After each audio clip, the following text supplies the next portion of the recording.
चरणम शरणम गच्छामि। मैं राधा रमन त्रिपाठी। आज 5 अक्टूबर 2025। आज मैं मिली जुली बातों के लिए एक वीडियो बनाने वाला हूँ।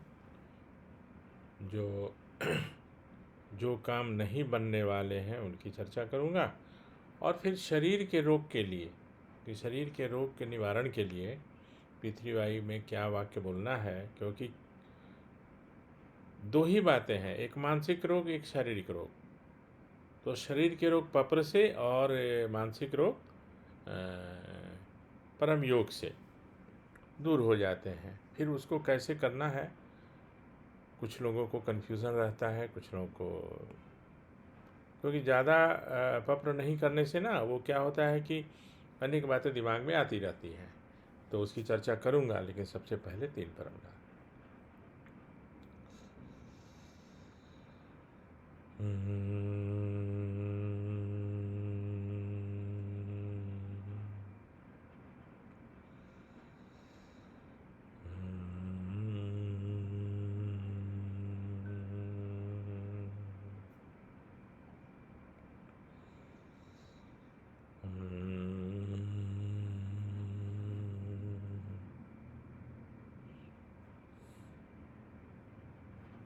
चरणम शरणम गच्छामि।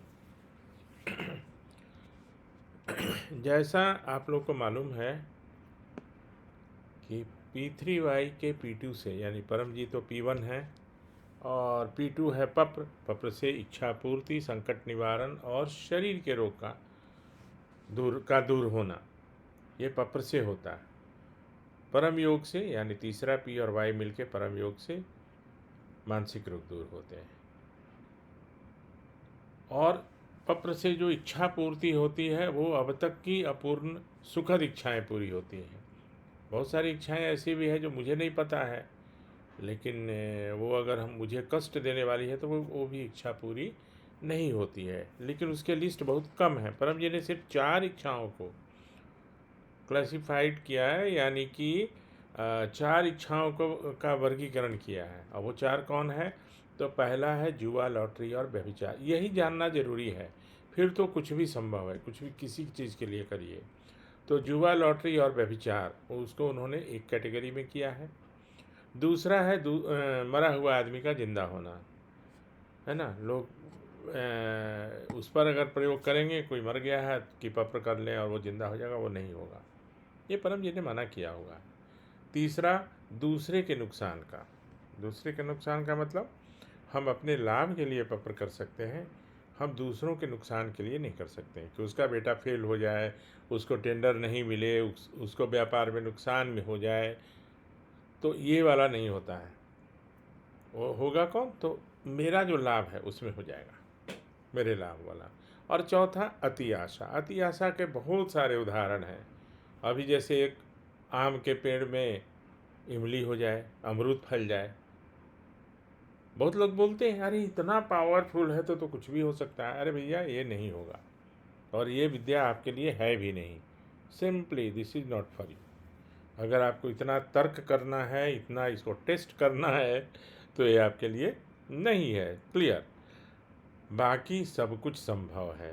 परम जी स्वयं लिखे भी हैं, बोले भी हैं, उनके हाथ में लिखा हुआ मेरे पास है, एनी थिंग इज पॉसिबल। ये 4 छोड़ के तब ये बताइए कि जब 4 ही चीज़ है जो नहीं होने वाली है, तो बाकी तो सब कुछ हो सकता है, एनीथिंग। तो वो करना है, और जितना ज़्यादा करेंगे स्वयं और जितना ज़्यादा लोगों को बताएंगे, उतना ज़्यादा अनुभव होता जाएगा। किसी भी चीज़ का प्रैक्टिस जो है, जितना ज़्यादा करेंगे तो उसका लाभ भी मिलेगा और उससे अनुभव ही होगा। और वो अनुभव जो होगा, जो मेरा स्वयं का अनुभव होगा, जो आपके स्वयं का अनुभव होगा, वो असली प्रमाण होगा। मान लिया मैं ही अभी गप कर रहा हूँ आपसे, गलत बोल रहा हूँ, झूठ बोल रहा हूँ, मेरा ऐसे हो गया वैसे हो गया। बिल्कुल नहीं, आप करिए और आपको लगे कि अरे ये तो हो रहा है, फिर आप उसको मानिए, है ना। क्योंकि इसमें गप का कोई स्थान ही नहीं है। गप करने की कोई जगह नहीं है, न ही कोई इसमें स्टोरी बनाने की ज़रूरत है, ठीक है। और काम बनता है, राजनीति में काम बनता है। जो कॉम्पिटेंट हैं, मतलब ऐसा नहीं है कि जो कभी जिन्होंने कभी राजनीति की ही नहीं, वो उनको कैसे टिकट मिल जाए और वो कैसे जीत जाए, लेकिन समान रूप से अधिकारी अगर कोई हैं तो उनको टिकट भी मिलेगा, और जो दुविधा में होते हैं वो उनको ज़्यादा वोट देंगे और वो विजय भी होंगे, है ना। तो राजनीति में भी इसका प्रयोग किया जा सकता है। अनेक पार्टी के लोग करते भी हैं, कुछ मेरे संपर्क में भी हैं। और तो ये आज मेरे मन में आया। और एक विषय है जो शरीर के रोग का। तो शरीर का रोग का मैं रहा बहुत साल, बहुत समय बिताया मैं परम जी के साथ, लेकिन वो किसी खास रोग के लिए नहीं बोलते थे कि इसके लिए ये है, इसके लिए वो है। जैसे किडनी के ये रोग के लिए, तो वो सब शरीर के रोग में आ जाते हैं। मेरे जो गुरु थे वही 20 ईयर्स से ज़्यादा, जबकि उनको डॉक्टर बोलता था कि 1 साल भी आप जिंदा नहीं रहिएगा, और भी CMC भेलोर के डॉक्टर्स, वो 20 ईयर्स तक वो अपना ज़िंदगी को खूब अच्छे सुचारू रूप से चलाए, बड़े अधिकारी बने, बहुत अच्छे इंजीनियर भी रहे, बहुत अच्छे ज्योतिष भी थे। और परम जी ने उनको ऐसा किया, ऐसा कहा कि आपको सिर्फ हॉरोस्कोप देखने की ज़रूरत है, आपको कुछ कैलकुलेशन नहीं करना है, आपके मुंह से जो भी निकलेगा वो उसका प्रेडिक्शन होगा और सही होगा। सोचिए, तो ये सब बातें होती हैं। तो रोग के लिए, कोई भी रोग के लिए अगर मुझे मालूम है कि मुझे किडनी का रोग है, तो वो बोल के, और उसके लिए 11 वाक्य मैं अभी बोल देता हूँ। तो परमं शरणं गच्छामि, हंसं शरणं गच्छामि, अद्वैतम शरणं गच्छामि, आनंदम शरणं गच्छामि, चरणं शरणं गच्छामि।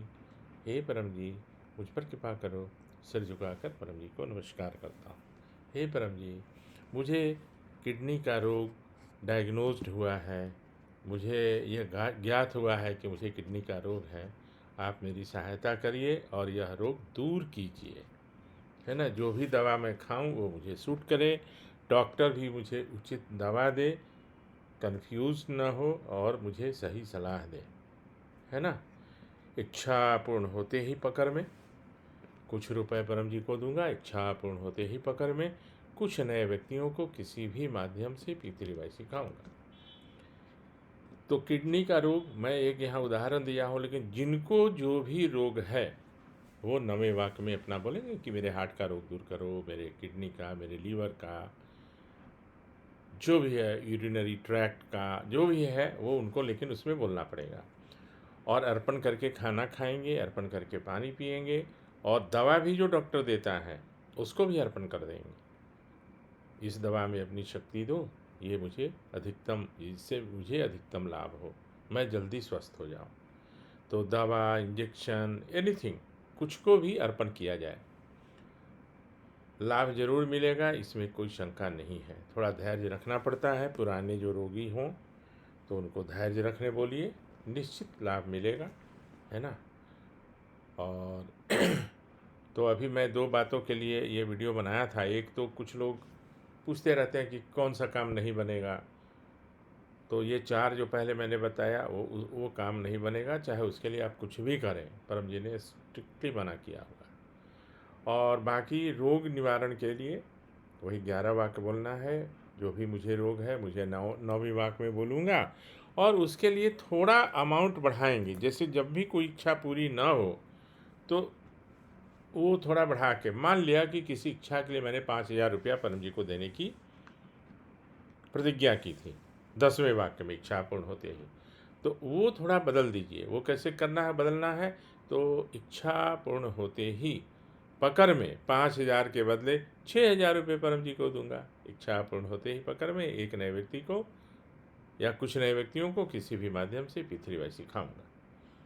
तो एक सीमा जब आ जाए कि इसके बाद मैं ज़्यादा नहीं दे सकता रुपया, हर व्यक्ति की एक क्षमता है, कमाई है बेचारे की, सबकी, मेरी भी, मैं भी कोई बहुत धनी आदमी तो हूँ नहीं, तो उस वो लिमिट है, तो प्रचार की संख्या बढ़ा दीजिए, उसको वहाँ वो स्टेबल कर दीजिए, यानी कि पकड़ की जो राशि है ना उसको फिक्स कर दिया कि ठीक है, इससे ज़्यादा तो मैं भाई नहीं दे सकता हूँ। ठीक है, तो प्रचार की संख्या को बढ़ा दीजिए, बस हो जाएगा। और धैर्य रखना है जिनको भी कोई रोग है तो। और इतना कहते हुए मैं अभी, हाँ, एक आज मैं सब कुछ सफाई के अभियान में था, मुझे एक मिला, वो था वैसे बहुत संभाल के रखा हुआ, आप लोग पढ़ पा रहे होंगे। परमजीत सूरत 2 जून 2009। परम जी ने इसी तारीख को देह त्याग किया था संयोग से। और उस समय जिस व्यक्ति ने मुझे ये डीवीडी दिया, वीडियो रिकॉर्डिंग है इसमें, परम जी की मृत्यु से लेकर उनके संस्कार तक का, तो उसने मुझे इसलिए दिया था कि उसको मुझसे कुछ काम करवाने थे। इनकम टैक्स का सारा मैंने करवा दिया। लेकिन जब कुछ लोगों को मालूम हुआ कि ये डीवीडी मेरे पास है, तो इसके पीछे बहुत लोग पड़ गए, बहुत लोगों का संबंध भी मेरे से ख़राब हो गया, क्योंकि मैं सबको ये हाथ में देना नहीं चाहता हूँ, क्योंकि इसमें कुछ ऐसे सबूत हैं, इसमें कुछ ऐसे सबूत हैं जो न्यायालय में, जो कोर्ट में बहुत ही काम देने वाले हैं। तो इसका कोई मिसयूज़ नहीं हो, इसलिए मैं इसको नहीं दिया हूँ अनेक लोगों को। इसमें समय पर आप लोग को सभी को मैं दिखाऊंगा, क्योंकि वैसे तो बहुत ही मतलब दुखदाई है ये वीडियो, लेकिन कुछ लोग परम जी के अंतिम दर्शन के लिए भी थैला पकड़ के बैठे हैं कि पहले पैसा डालो फिर परम जी की पार्थिव शरीर का दर्शन करो। बेशर्मी की हद है, शर्मनाक है। लेकिन खैर कोई नहीं, ये सब आगे चल के न्यायालय तय करेगा क्या होना है क्या नहीं होना है। और अभी ये मिला तो मैं थोड़ा सोचा आप लोगों को ही बता दूं, और आपसे विदा लेता हूँ। शरणम शरणम गच्छामि।